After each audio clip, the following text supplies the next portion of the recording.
Hoy, a las 12 de la noche, hoy 2 de octubre, a las 12 de la noche, estarán muriendo 13 niños y niñas en Honduras entre 0 meses y 6 meses.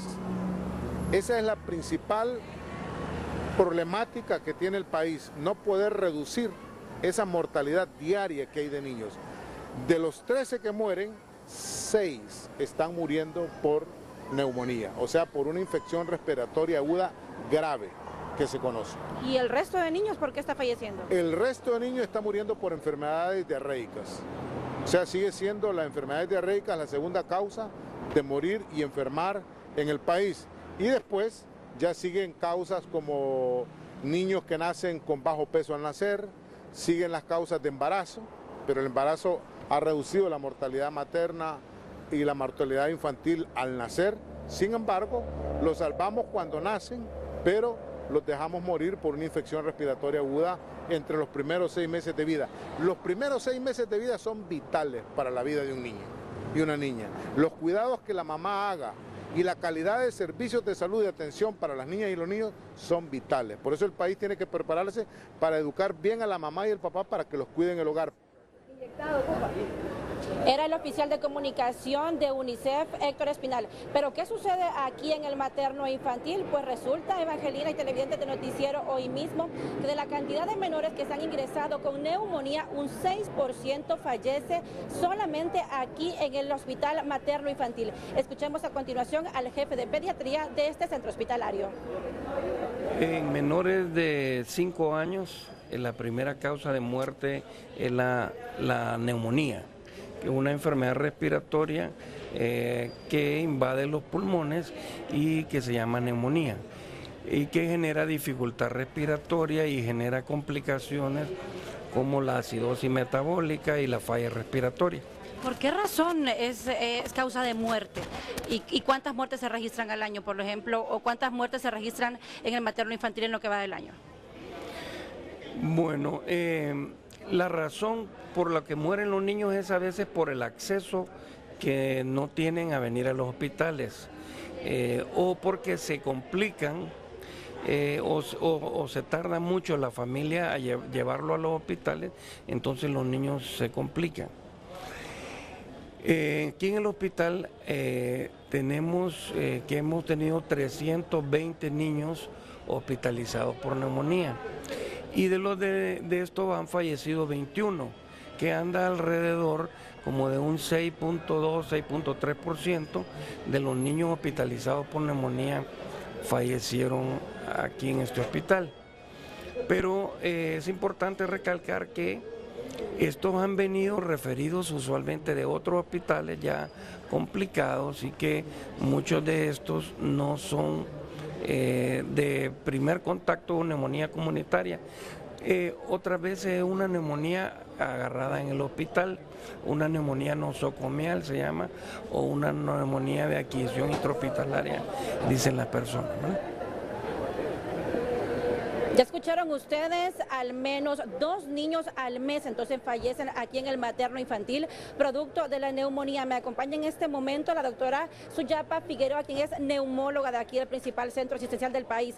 En razón de los mayores de edad, ¿cómo está el tema de la neumonía? Porque ya vimos que son 13 niños que mueren al día aquí en el país, 7 de ellos por neumonía. Muy buenas tardes, doctora. Buenas tardes. Realmente para nosotros también, que atendemos población adulta, el tema de las neumonías y las infecciones respiratorias bajas en general es un tema que nos importa muchísimo en vista de que más o menos un 3 a 5% es la tercera causa de ingreso a la observación por esta causa en los adultos, a la observación. E indudablemente tiene una tasa de mortalidad también muy alta. Esto debido a que los procesos neumónicos en los adultos producen insuficiencia respiratoria y muchos de ellos requieren asistencia mecánica ventilatoria, que es lo que hace que se comprometa aún más la vida de estos pacientes. También son pacientes que desarrollan choque séptico y que eso también pone en precario la vida de estos pacientes. Indudablemente los procesos infecciosos respiratorios tienen que ver muchísimo con las condiciones de comorbilidad que tiene nuestra población. Muchos de ellos son cardiópatas, muchos de ellos son diabéticos, muchos de ellos ya tienen algunas otras enfermedades como neoplasia, cáncer de cualquier tipo, y que eso es el factor predisponente que hace que estos pacientes evolucionen mal, que se compliquen, tengan neumonías extensas y que finalmente pierdan la vida a causa de estas infecciones. Doctora, ¿cómo podemos identificar tanto en un menor de edad como en un mayor de edad una simple gripe y que pueda después transformarse en una neumonía? Yo creo que es importante que la población sepa muy bien identificar, uno, cuáles son sus factores de riesgo. Es decir, ya hemos mencionado que todo paciente que sea asmático, todo paciente que tenga bronquitis crónica, aquellos cardiópatas, los que estén en esas condiciones, diabéticos, o aquellos niños menores de 5 años son la población que más fácilmente se complica por estos procesos. Entonces lo importante es que identifiquen qué factor de riesgo tienen y después cuáles son las condiciones que deben preocuparles. Uno, un proceso gripal no es un proceso que comprometa el estado general de un paciente.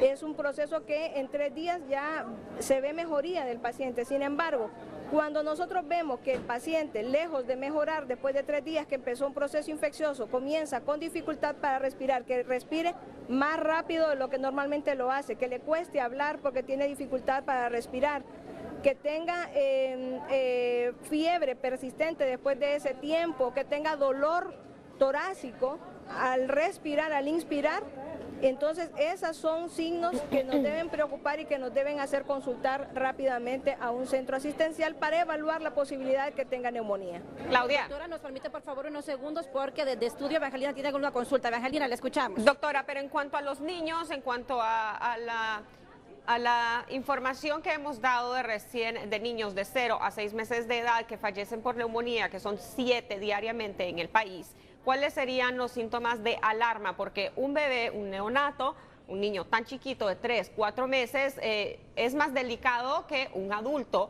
y el proceso de cualquier enfermedad puede avanzar más rápidamente. ¿Cuál sería alguna señal de alarma para que los padres que tengan niños menores de 6 meses y especialmente en esta época que se han revuelto los virus respiratorios puedan fijarse para llevarlos inmediatamente a atención médica? Doctora. Ok, indudablemente la persistencia de fiebre en estos pacientes, ¿verdad? Y uno de los síntomas más importantes en los niños menores es que el paciente deja el biberón o de lactarse. Eso es un signo bien importante. Cuando el niño ya no está tolerando la vía oral, cuando no deja de llorar, por ejemplo, que llora incesantemente y sobre todo que está tosiendo y que tiene hundimiento de sus costillas, ¿verdad? Y que respira muy rápido, o que cambia su coloración rosada que normalmente tienen los niños menores por una coloración pálida. Entonces esos son signos que definitivamente hacen que los niños deben ser llevados inmediatamente a un centro asistencial, indudablemente. Esos son los síntomas más importantes en los menores de 6 meses. Le escuchamos, Evangelina. ¿Se han aumentado las atenciones en los últimos días? ¿Han aumentado las atenciones por enfermedades respiratorias en el Hospital Escuela?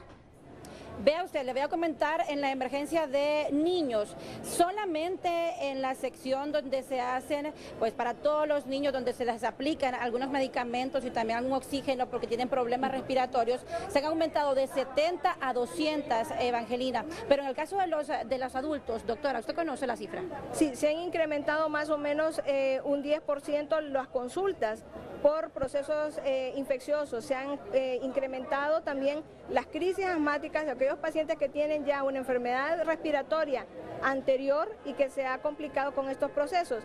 Esto generalmente ocurre en estos meses del año cuando ya empieza a cambiar el clima y empezamos a tener episodios, brotes de influenza estacional normal, que es la influenza que esperamos que ocurra. Siempre estamos esperando que ocurran estos brotes de influenza. Entonces, ¿qué es lo que la población debe hacer?